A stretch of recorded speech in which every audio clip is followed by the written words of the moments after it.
Sicily is one of those places that completely steals your heart from the first visit. It's stunningly beautiful, full of history, and home to some utterly divine food. Throw in a lively, slightly chaotic energy, and you've got one of my favourite places on earth. If you're planning your first trip to Sicily, this is the itinerary for you. In 7 days, you can enjoy some of what this wonderful island has to offer, and best of all, you don't need to rent a car. I'm the Curious Sparrow, and this is how to spend 7 days in Sicily. You'll start your trip off with 2 days in Sicily's vibrant capital, Palermo. Located in the northwest of the island, this city can be a little gritty at times and a bit dirty in places, but I think 2 days here is the perfect introduction to Sicily. There's plenty to see and do here to keep you entertained, but something not to be missed is the stunning Palermo Cathedral. Built on the site of a former mosque and Byzantine cathedral, this iconic landmark is a striking mix of Norman, Arab, Gothic, Baroque, and neoclassical styles. Inside, you can find royal tombs, the urn of Santa Rosalia, Renaissance-era paintings, and treasures in crypts and chapels. It's free to enter the main cathedral, but there's a charge to climb up to the rooftop. It's definitely worth it though, because you get amazing panoramic views over the city. If you can't get enough of beautiful churches, make sure to stop by Chiesa del Gesù. It's my absolute favourite in the city. The attention to detail here is stunning, and the painted ceiling is so mesmerising, you'll likely get neck-ache looking up at it. Then there's San Giovanni degli Emeriti, an ancient church and former monastery known for its unique red domes. Another impressive spot in the city is Fontana Pettoria. This beautiful monumental fountain was built in Florence in 1544 and transported and rebuilt in Palermo 40 years later. It depicts the 12 Olympians and other mythological figures, animals, and the rivers of Palermo. It's one of the many Renaissance-era masterpieces that you'll stumble across throughout the city. While I was more than happy to explore these sites on my own, there are numerous guided tours that will take you around the city's most important historical sites. If you'd like to learn about more modern times, I highly recommend the No Mafia tour. This tour gives you a fascinating insight into how the locals have fought back against organised crime, which has famously plagued Sicily over the centuries. As you wander past historic piazzas and hidden corners, guide shares stories of brave judges and everyday citizens who dared to challenge the mafia, often at great personal risk. In between all the sightseeing, don't forget to indulge in some delicious local cuisine. If you're not familiar with Sicilian food, then you are in for a real treat. Sicily is one of the most conquered places in history, and each invading empire left its mark on the cuisine. There are heavy influences from Spanish, Norman, and Greek cultures, but it's the flavour profiles from the Arabic domination that makes Sicilian food so unique compared to the mainland. The city is packed with great restaurants, but a fun place to try local dishes is Mercato del Capo. Arancini, caponata, cannoli, pennelle, you really can't go wrong here. I was happy to wander around snacking on whatever looked tasty, but there are plenty of organised food tours you can join. For more ideas on what to look out for, check out my post on 25 must-try Sicilian dishes, which I've linked in the description box below. On day 3, you'll head to my favourite stop on the whole itinerary, Siracusa.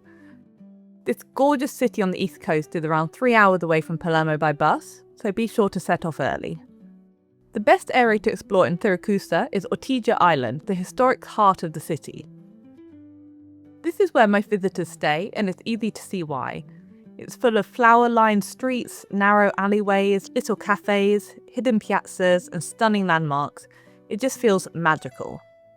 One of the most iconic areas here is Piazza del Duomo, a large, elegant Baroque square surrounded by grand palaces, churches, and cafes. It's the most important part of the historic centre and is home to the remarkable Siracusa Cathedral. While the cathedral's stunning facade dates back to the 1700s, this architectural wonder dates back much further. An ancient Greek temple to Athena once stood here, which was later converted into a church in the 7th century AD. You can still see the temple's columns embedded in the walls of the cathedral's nave and exterior. Inside, you can admire ornate chapels, marble altars, and treasured artwork. It's a truly impressive site, displaying thousands of years of Siracusa's history in one place. One of my favourite things to do in Ortigia is simply to wander around and stumble across the wonderful sites that are scattered around the island, like the Temple of Apollo, which dates back to the 6th century BC, the Fountain of Diana, and the imposing 13th century Castello Magnace. Make time to walk along the waterfront too. This is the popular activities for locals looking to unwind and relax, and is a great way to break up the sightseeing. There are several beaches along the waterfront too, so keep a towel and swimming costume to hand while you're exploring, just in case you need to cool down. If you want to head out further to sea, then I definitely recommend doing a boat tour. There are several tour operators who will take you around the coastline of Ortigia Island, into some really cool caves, and to a bay where you can swim in the refreshing sea. Siracusa is also known for its amazing food scene, especially fresh seafood. A great place to enjoy this and more is Ortigia's bustling food market. It's a real feast for the senses, with busy restaurants, vendors calling out, and locals weaving through the stalls. You'll see piles of colourful fresh fruit and vegetables, nuts, olives, meat, cheese, sweet treats and fresh seafood everywhere you look. You'll also find one of the city's best sandwich shops here. Caseificio Borderi serves up enormous paninis stuffed with fresh regional ingredients. It gets busy though, so expect a queue. I've written a whole blog post about where to eat in Siracusa, which I've linked in the description box. No visit to Italy would be complete without exploring ancient ruins, so be sure to visit the fantastic Neapolis Archaeological Park while in Siracusa. Here you can explore ancient Greek theatres, amphitheatres, and the Ear of Dionysus, a cave with incredible acoustics. After 2 days exploring the highlights of Siracusa, I suggest doing a day trip to one of the beautiful Baroque towns in the nearby Val di Noto. Rebuilt after a devastating earthquake in 1693, these towns are filled with grand churches, elegant palaces, and honey-coloured stone buildings. There are dozens to choose from, but one of my favourites is Noto. Often called the capital of Sicilian Baroque, this charming hilltop town is packed with stunning architecture and some of the prettiest streets in Sicily. It's also famous for its gelato, making it the perfect place to wander, sightsee, and stop for a sweet treat. Another town I highly recommend is Ragusa. Built across 2 levels, its historical centre, Ragusa Ibla, is a maze of narrow lanes, beautiful piazzas, and spectacular viewpoints. You can reach both towns by train or bus from Siracusa, but if you want an easier day out, there are plenty of organised tours available. On the morning of day 6, you'll catch a 1-hour train to Catania, where you'll spend the next 2 days. Like Palermo, Catania is a bit rough around the edges, but that's part of its charm. On your first day here, spend your time exploring the bustling historic centre. This part of the city is a great place to wander around and get lost in. You'll find busy and lively streets, market stalls selling clothes, food and souvenirs, and elegant monuments and beautiful landmarks. One of the most important sites here is the Cathedral of Sant'Agata. Dedicated to the city's patron saint, it's famous for its grand facade and the relics of Sant'Agata housed inside.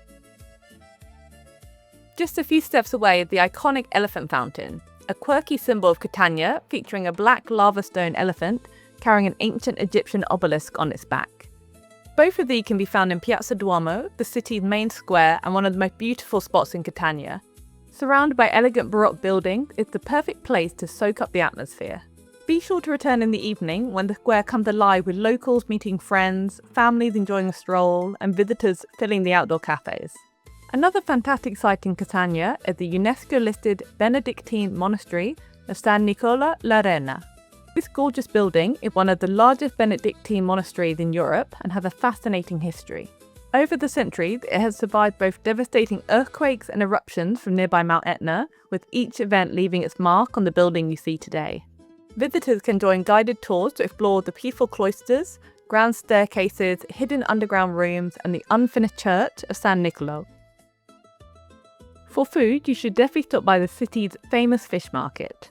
It's loud, chaotic, and a true slice of Catanian life. For more sightseeing ideas, check out Castello Usino, a medieval fortress built in the 13th century, now housing a civic museum.